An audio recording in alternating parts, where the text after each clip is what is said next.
My revolver's not religious, the revolution's born. You wanna know my name, then go and tell us all. You wanna know my gang, Suicide Squad. You ready to get going? Ready to roll, brother. All right, dude, let's do it. All right, everyone, welcome to Pickleball Prime. Thank you so much. Number one, to my guest, Alex Crum. If you guys don't know who Alex Crum is at this stage, you are living under a rock. Alex, you and I actually go back about, 10 months ago now? Yeah, I think that was the first time we interacted. Yeah, dude, it was on Instagram. And I remember, I think it was probably October. And I actually saw you post something about who initially kind of got you into the pickleball space. And it was a dude named Brett Warner, who's an absolute legend. He is. And incidentally enough, I played my first tournament last year at the Golden Ticket in Mesa, Arizona, and Brett Warner was my second match that I played against. And he just completely wiped the floor with me. And it just kind of goes to show like how small the pickleball space is. Sure. Yeah, it's incredible. Yeah, Brett is a fantastic player. I mean, he was the first pro that I ever played against, right? And so I went out there and was able to compete with him. I mean, his forehand is pretty incredible, and it's crazy because he chokes up on the paddle like almost to the throat. You don't see anybody else hit the ball like he does, but if he can get around the ball, if he can take a few steps to his left and get around it, it's so hard to read. And yeah, Brett's a great guy and a great player as well. Absolutely. And just a great ambassador for the sport, what he's doing in Arizona. So shout out to Brett Warner. Big ups, Big B. Dude, that guy is the man. I love it just how small the pickleball space is. It's incredible to me. 100%. So a little bit about your background from Louisville, Kentucky, and you played D1. And then after you played D1, tell me a little bit just briefly about your life after you played D1. Yeah, so I mean, I actually had a very abbreviated college tennis career. I lost blood flow to a bone in my wrist called the triquetrum, which I would blame on like poor technique and a very heavy tennis racket. Very thick, dense strings as well. The string technology has evolved recently in tennis to where it puts less pressure on your body. So that's what I would attribute to it. But I mean, from age about 19 until 25, I actually didn't hit a tennis ball. So I only played for a short time at Dayton, ended up transferring back to the University of Louisville and, finished school there, got a job, just kind of thought, you know what, my athletic career is over and it's time for me to kind of figure out what the heck else I want to do. Oddly enough, I would go on to meet a German policewoman in Punta Cana, and that sort of altered the course of my life because we started dating, traveled the world. I ended up moving to Germany. And that's sort of where I was introduced to tennis again, because in Germany, it's very bureaucratic, super hard to get a work visa unless you're very well connected, which I wasn't at the time. And so I just kind of went over to this little red clay court club across the street. And, the guy who ran the club, he didn't speak English or German. So we just sort of communicated in a very hodgepodge way, but he liked me enough to hire me. Got a work visa, started teaching over there, ultimately moved back home 3 or 4 months later because the relationship just was very tough. We're still friends. But anyway, yeah. And so about 5, 6 years ago when I moved back home, I started teaching tennis full time, still doing music on the side. And then was fortunate enough to like be introduced to pickleball about a year and 7 months ago. I love that, dude. I want to just touch briefly on your music career as well. If you guys do not know, Alex Crum has an album called Just for Fun, and it has over 1 million downloads on iTunes. And dude, my wife and I were listening to Chardonnay on the way to play pickleball all day yesterday. That's amazing. Thank you. Dude, that song's a banger. Yeah. So I just want to make sure people know that too. Yeah, thanks so much. And that was a fun album, more so just like a project that I wanted to put out for myself. Like I had released music since I was 14 years old, but never like felt like I put my all into a project. As far as just like the mixing, the mastering, making sure everything was clean, So that was sort of a passion project for me. It did very well, and people seem to really enjoy it. Yeah, I need the creative and the physical. That's kind of how I've always been. I need to feel like I'm using my mind, but also my body as well. So music has sort of been that creative outlet for me. And now that I have a little bit of a bigger platform, right? Like you can write the best song in the world, but if nobody hears it, then you're not going to do anything with it. And I was planning to record an EP this summer no matter what. Obviously, now I have a little bit more of an audience, so that plan is even more in the works. And actually, we just recorded the first single of the summer a couple days ago, which may or may not be named after a very prominent professional pickleball player. And so I'll be interested to get that out to the public because I think it's going to be a fan favorite. So. Right on, dude. I love that. Man of many talents. You're not one Yeah. dimensional. So I'm not good at too many things. I say this, but I'm good at a few things, and I'm very good at it. Just a There's a few. That's saying, all right. there's a saying you can be anything you want to be, but you can't be everything you want to be. Correct. Yeah, dude. So let's Wish I could talk dance. pickleball. Let's do it. Let's talk pickleball. So, you were in Atlanta, huge tournament for you. You said you came in there with no confidence. Tell me why you weren't having any confidence coming into Atlanta. I had been playing a lot. I was not comfortable with the paddle I was using, which was the Yola Hyperion. No shade to Yola. I just don't those paddles. I feel like if you have a tennis background, they can be very tricky because I have big loopy strokes, especially on the forehand side. And the models that you buy off the rack at like Dick's or wherever just don't have very much grit. I mean, there's power and control, and they're fine paddles, but I need something that can really grab the ball. So I mean, I thought I could sort of get my way through qualies. That I wasn't super nervous about that. It's just I didn't think I would do anything in the main draw afterwards. But after playing in qualies, I think I missed like 17 serves in my last round of qualies. I won like 8-5 over a really good player. I just didn't miss a return. And I was like, you know what? I need to buy something else. I had played with the Proton a couple of times, and it plays very similarly to me than the Crush paddle, which is what I've played with for the last 2 years. There are some slight differences. Maybe this one's a little poppier, the crush's a little grittier, lasts longer, whatever. But I really like that Proton paddle and felt like I was able to uh, do what I normally do with the ball as far as shaping it, etc. So wasn't confident after that, but then we had doubles qualifiers in the afternoon, and I played with the Proton and just felt 58 times better than I did with the Yola. So going into Monday, I felt better, much better that I at least can hit my shots, right? For So sure. No, I hear you, dude. The guy you played in the last round of qualifiers, it was 19-year-old kid named Miles Miles Hoover. Hoover, That dude, I just got done playing Idaho PPA Challenger, and he made it to the finals. he did. And I was watching that kid. That dude can move. Yeah, man, he's a freak, sweet kid. I talked to him for like 20 minutes afterwards. Really good player. I mean, he's again, you see some of these younger guys, they're going to be around for the next 10 to 15 years. And he's definitely a stud. I was not surprised at all by his run in Idaho. He beat some really good players. Oh, Beat yeah. Adam Harvey. He's had some big PPA wins, and yeah, like I said, I was nuking returns that entire match. Had I not returned as well as I did, he would have beat me because I couldn't hit a forehand or a serve to save my life in that match. That's tough to get some confidence built up when you're going into the main draw. First Right. round is going to be Todd Fott, which very, very good player, seasoned player, been on the tour for a couple of years now. You had a really good win against him. I think it was like 2-3. And so the night before, you are looking at the draw, which everybody does, and you're looking at Todd Fott. And I know your thoughts, most likely, correct me if I'm wrong, are I beat Todd. If I take him down, then it's going to be Staksrud. So tell me the night before what your thought process was. Honestly, it was just like, I mean, obviously the Staksrud thing was in the back of my mind. I was like, don't go out there and lay an egg against Todd Fott. Like, he's a great player, but he's a doubles player. I feel like if I play well, I should win that match like almost every time, right? So it was just kind of like, don't look too far ahead, stay in it in this match, and then once the match is over, then you can look forward and think about what you're going to do against Fetty. So essentially, just one step at a time is Yeah, kind of one your step at a time mentality. in that match, 100%. Do you think staying in the present is one of the best mental skills a professional pickle player could have? Yeah, 100%. I mean, the game moves so fast. I've lost plenty of games. I was up 9-3, 10-3. I've won a few that where I was in that similar vein. So it's like if you start thinking about the next round or anything else like that, it's such a momentum-based game that it can flip on a dime. And then you're like, wow, remember when I was at 9-3 thinking about Tootsie Pops? Like, why wasn't I focused how I was early on in the set?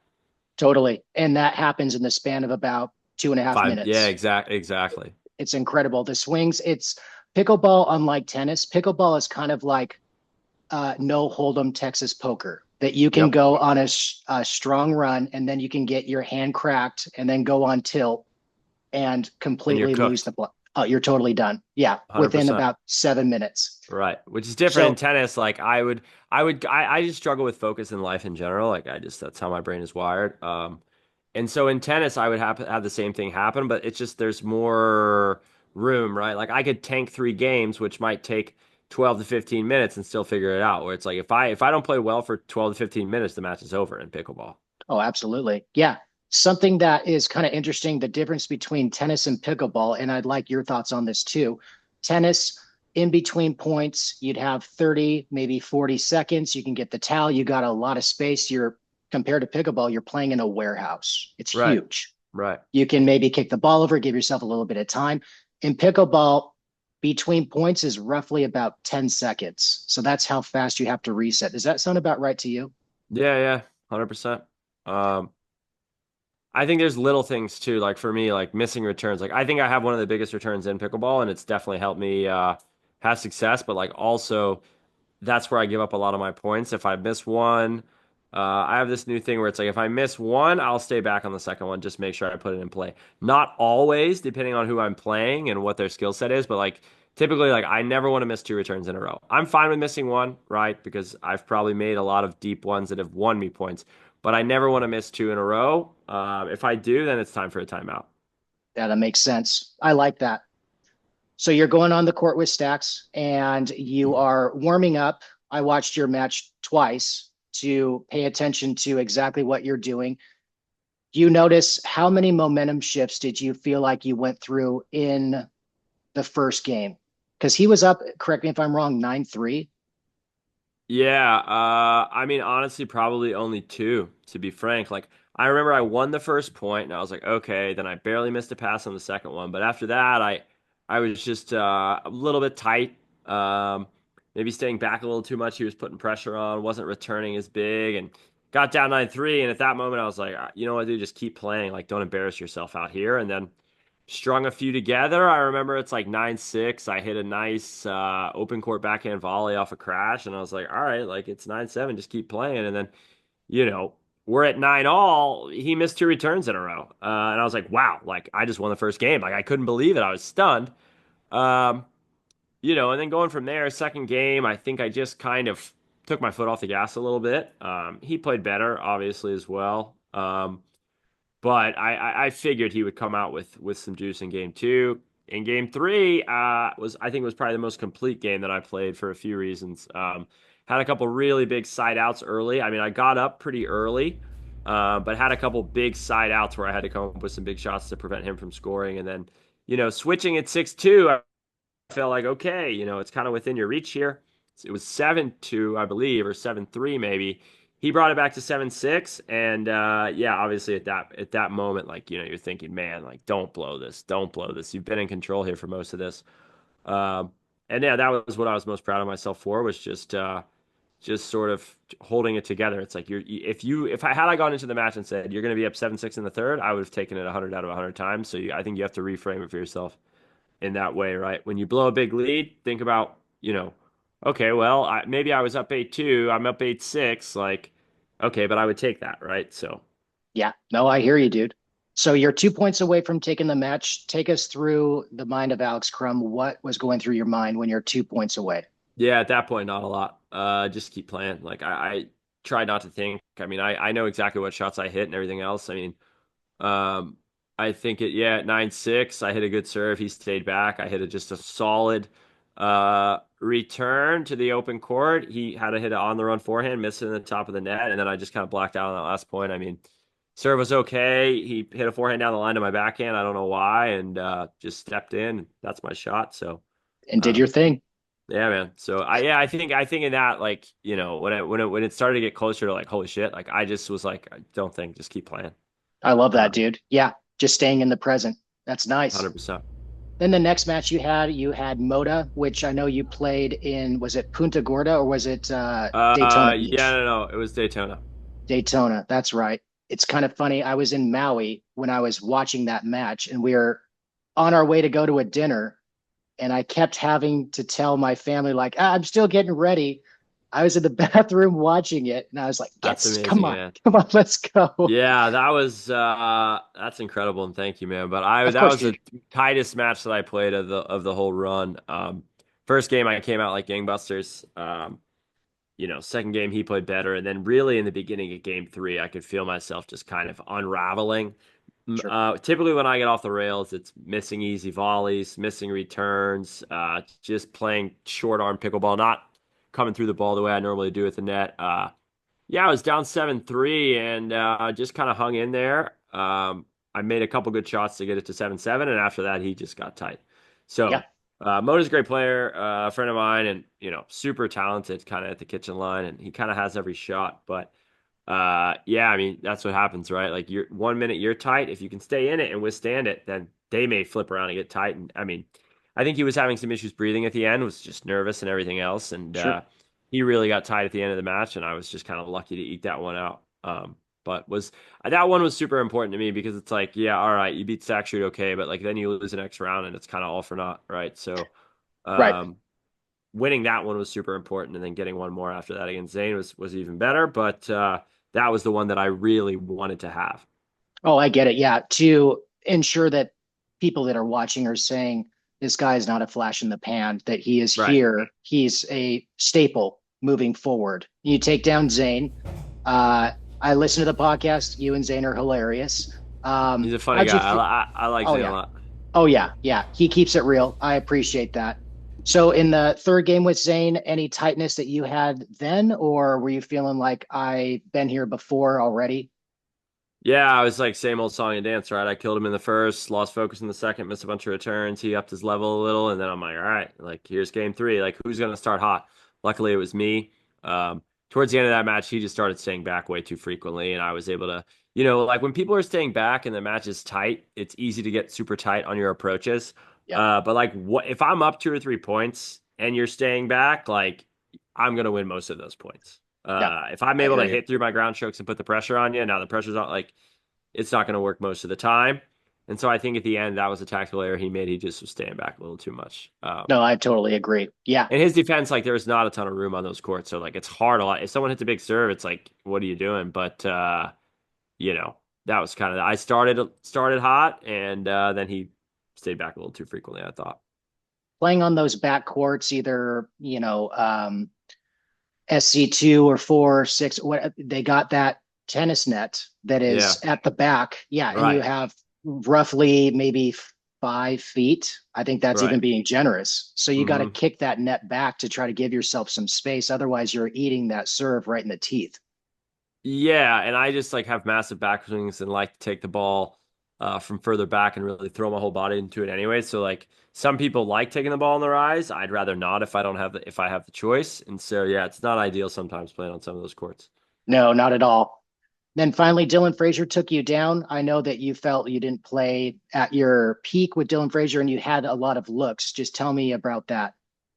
Yeah, I actually like I think in a vacuum there were large chunks of that match where I played fantastic. I mean, I was up 9-3, kind of blowing them off the court and just again started thinking about game two, started thinking about Connor Garnett next round, other things. And I think he played a couple great balls, but it was like 9-5, 9-6. I think I stayed back like 2 or 3 points in a row. And against someone like Dylan, it really behooves you to move forward no matter what, because once he's at the kitchen line, he's very, very difficult to deal with. So like that was one thing that I regretted. It's like, all right, his passes are fine, like they're good, but not great. That's not his strength. So it's like find your way in, even if it's a mediocre return, keep the pressure on him to make the shot, rather than him just kind of punching a return low. And then now I'm under pressure. So I mean, listen, I was up 9-3 in the first, and I won the second 11-3. Game three, he started quickly, and that was sort of all she wrote. But felt like Sure. I was a better player for most of the match, and just kind of learn from it a little bit. I don't disagree with you whatsoever, dude. So tell me how your life has changed radically since Atlanta and then since your last APP where you lost to Batia in the final after beating um, it was Chris Hayward. So tell me how Right. your life has changed since then. Yeah, I mean, it's just kind of been a full court press, right? Like, I'm trying not to think about it too much, but this is what I wanted. This is what I thought I was capable of. I always felt like I felt like I was well positioned to sort of insert myself into the space immediately, just due to my connections and friendships and life experience, whatever. But obviously, like beating the two number one players in the world in a 6 day span was on the very top of like the spectrum of what was possible. So yeah, I mean, listen, like I had the documentary crew come to my house. That's gonna live somewhere big. Just in terms of people that know who I am now, I mean, I've gained, I think, like, I don't know, 15,000 followers in like a 2 week stretch. So, Yep. uh, it's just kind of been for me like, all right, this is what you wanted. This is what you like. People that know me are not surprised at all by any of this, if that makes any sense. Like It people from does. Louisville that I've grown up with, like whatever, they're like, yeah, like of course, like only AC kind of thing, right? And Yep. they thought this would happen years and years and years and years ago, like whether it be with music, yada yada. Um, but for me, I just turned 33. It's like I'm actually happy that it's all happening now because I feel like I'm in a place to handle it. You know, um, I'm not too high. I'm not too low now. I have different life experiences. I've been, had issues with things in my early 20s, like had my heart broken, found a career, found my, whatever. So it's like, I think sometimes like we're like, man, I wish I would have done this earlier in life. And there's some of that on my end, but I just feel like I was prepared for the moment. And so now this is normal for me, right? Like I'm going to continue teaching, competing, making music, doing media. Like this is what I am good at. So it's been a big shift, but it doesn't feel foreign, if that makes sense. No, it does make perfect sense. That's something I also want to ask you is being 33, traveled the world, you've lived a lot of life experience. Do you think that you're set up for more to be able to handle it mentally compared to some kid that's 17, 18, 19 years old that does not have that experience and is kind of going into contracts, a professional career with not really a lot of life experience? Yeah, I mean, I think life experience in any enterprise is so valuable just with your perspective and everything else, I mean, I remember when I was like 22, I'm like, you're too old to put out music, right? Or something like that. I remember these thoughts that I had. And now like I could just care less. Like Exactly. I'm gonna do what I want to do and lead with kindness and be myself, and that's what it is. I think the older you get, you just ultimately, hopefully, become more comfortable in your own skin. And you start to realize that like people are living in their own little worlds. They have things going on. They have aspirations. They have heartbreak, failure, whatever it is. Like they're not too pressed about what you're doing, you know? Uh, That is so true. and at that age, you don't really see that necessarily. So 100%, I think the experience has definitely helped me and will only continue to help me going forward. I love that, dude. Um, let's see here. Tell me about your process after you suffer a loss. What's going through your mind? How do you process it? How long do you have to sit with it? Uh, talk to me I think about that. I think it depends on the nature of the loss, right? Like some losses are worse than others. Some matches like APP Cincinnati, it was not this year, but the last year. So about a year ago, and I had not really, I mean, I had beaten Chris Hayworth in Miami, but I had not like made a quarter or I made a quarter, not a semi, like whatever, and hadn't medaled on the APP tour at this point. And I went out there and was like the best set of pickleball I'd ever played. I beat Jack Foster, who was the 2 seed and playing very good pickleball at that time. I beat him like 15-3. I was up 5-0 in the second game. He took a timeout. I got tied. He ended up winning that game. Then in game three, I was up 14-8. Like I literally dominated like 88% of the match, and he saved 3 match points and won the match. So like that loss stuck with me for like a pretty long time. Just because it's like, how is it possible that you lost that match? Same thing like in Chicago. I played Eric Onsens and was up like 14-9 in game two and somehow lost that match. So like in general, if I feel like I played well, uh it will not take me that long to get over it.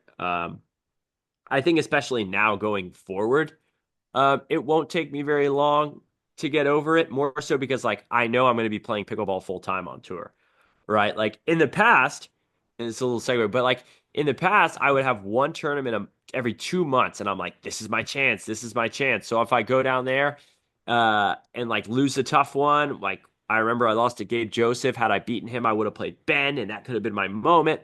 right? So like then it would be like stewing for 2 months, like, oh, wait for my next chance. Like now it's like I'm gonna be playing tournaments almost every week, every other week. So I think going forward, I won't feel any of that. It's like you're gonna lose, learn from it, move forward. And now I'm so blessed with the opportunity to move forward because to be frank, had I not beaten Fed and did what I did in Atlanta, I was not going to play another PPA till Cincinnati in September. So that would have been a four Yeah. month stretch with no PPA. So, Dude, uh, that's huge. I want to accentuate your point. I was actually talking to Staksrud in Las Vegas. I think it was October last year. And I asked him, what was it when you were coming up the ranks that you wish you would have known then that you know now? And he said almost the exact same thing that you did. This tournament is going to be my chance. It's my opportunity. And if I blew it, all was lost. So he right, said what he did is just plan out his year and know there's always a tournament next week and another one after. So he's giving himself far more opportunities, directly right. correlating to what you're saying. Right, right. I was just lucky. I 1,000% agree with that. And that's what I would always talk about with people. It's like, if I'm playing Hunter Johnson, for example, I'm like, if I win this match, it could change my life. If he wins it, it's like, who cares? Like, it's like, all right, it's just another. I'm going to Texas next week for the Texas Open. For me, I'm like, I'm not playing another tournament for 3 months. Right. So the pressure that like someone like me feels in that moment, where you're capable, but you don't have very many opportunities, it's much more immense than someone who's like, all right, well, if I lose, so be it. Oh, for sure, dude. Something that's kind of interesting. I'd like to hear your thoughts on this. If someone is coming into the professional pickleball space, it's probably not wise to have the binary thought process of if I win, I'm great. And if I lose, I'm terrible.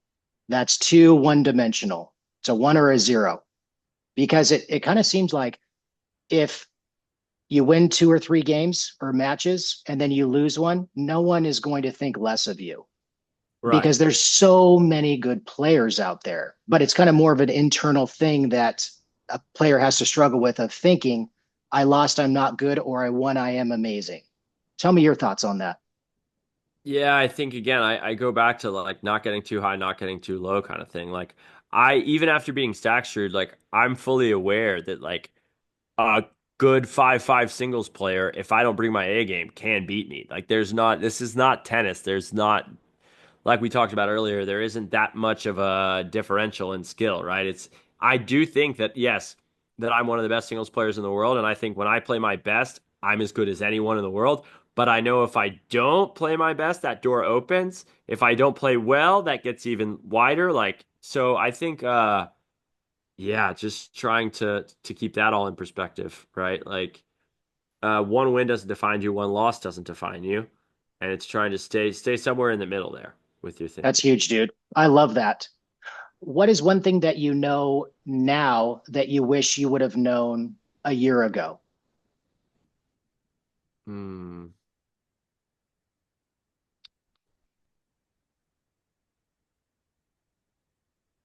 It's a good question. I want to give a good answer here. One thing I don't know that I would. Yeah, I don't know. I think a year ago I was like still had these lofty aspirations, but didn't maybe have a lot of the belief. So I would just say you got to keep the belief at all times. If you put the work in and you give it your best, like you'll always be able to live with yourself afterwards. I think the biggest thing for me throughout the course of my life has just been like, did you really put all into your academics? Did you really put all into music? You know the answer is no. And so there's always that you can outwardly say like, yeah, I've been practicing, I've been trying, but if you know you haven't been giving your best, um, then you're always going to have that feeling inside of you. So I would something along those lines to where it's like, um, if you put your all in, like you're going to be okay no matter how it turns out, just with the way that you look at it.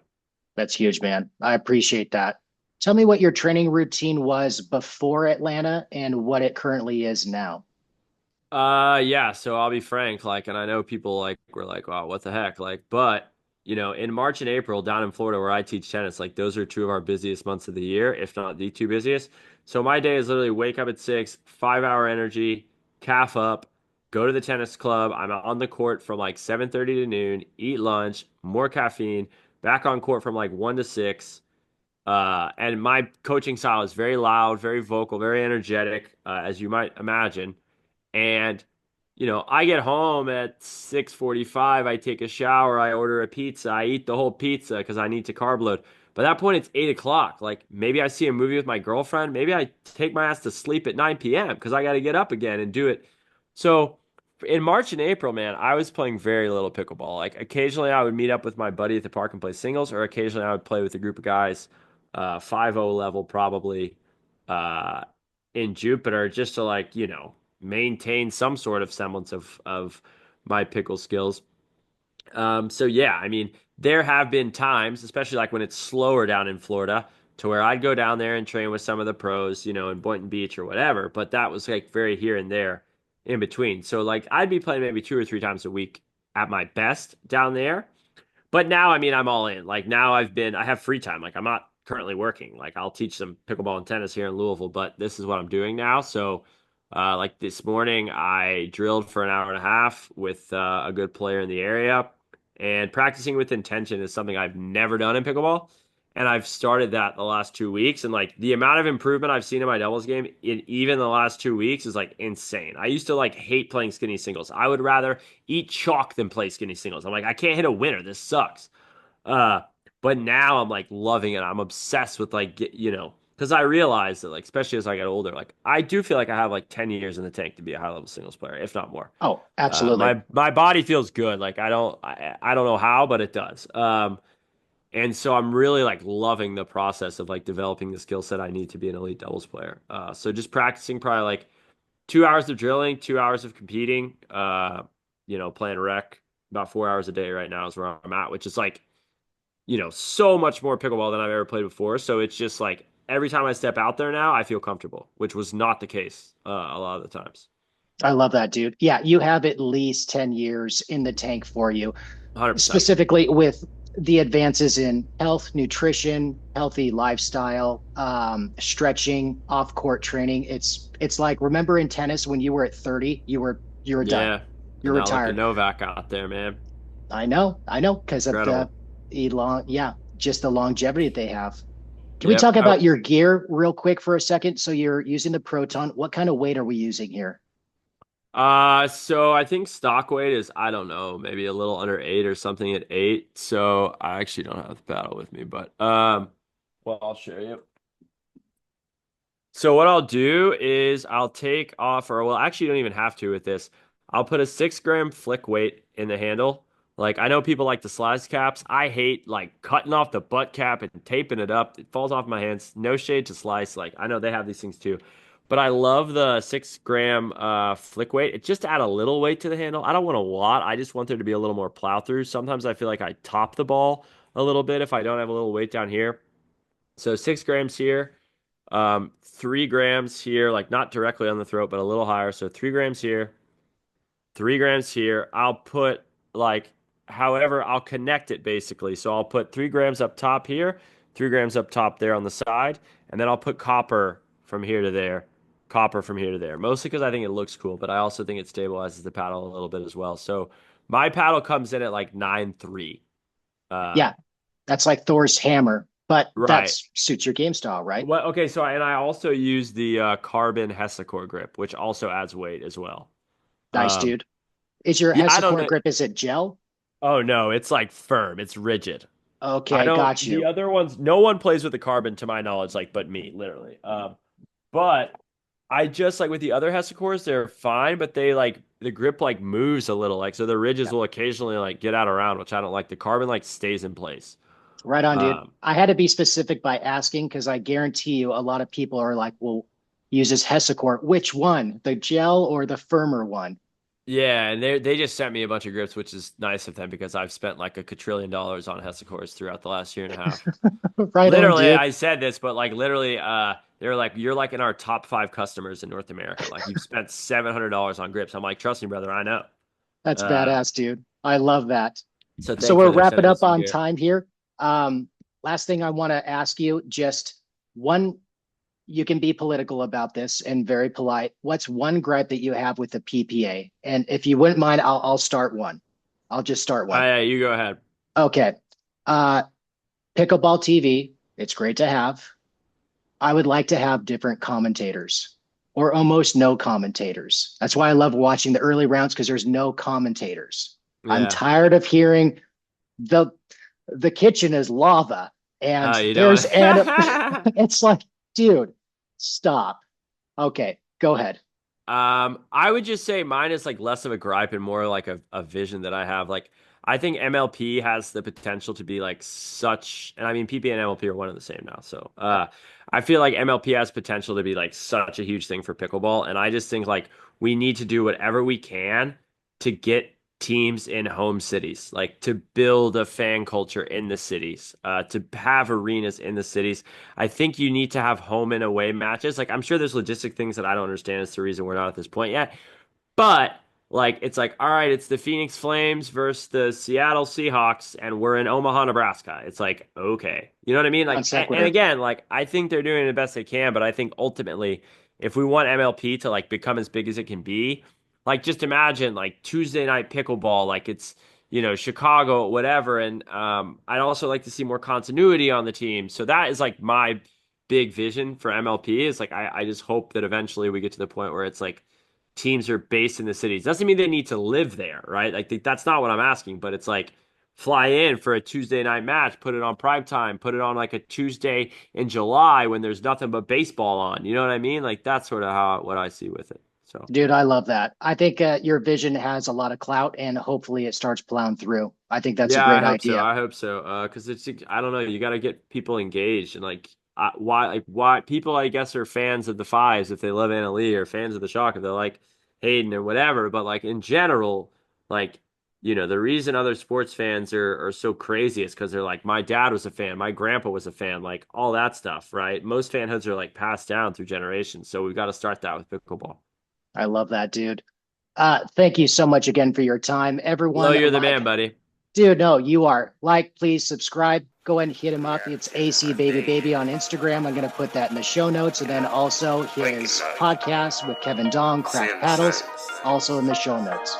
Yes, sir. Thank you so much. You're an inspiration, man. Thanks for having me, man. I ain't waiting on no money, man. I'm gonna get some money. I ain't waiting on no money, man. I'm gonna get some money, man. I ain't waiting on no money, man. I'm gonna get some money. That's every day, all day. Rain, snow, sleep, sunny. My pockets in need. Hope his favorite color green. Hustle look like I'm broke and let my money work for me. I'm urgently trying to find better ways to get paid.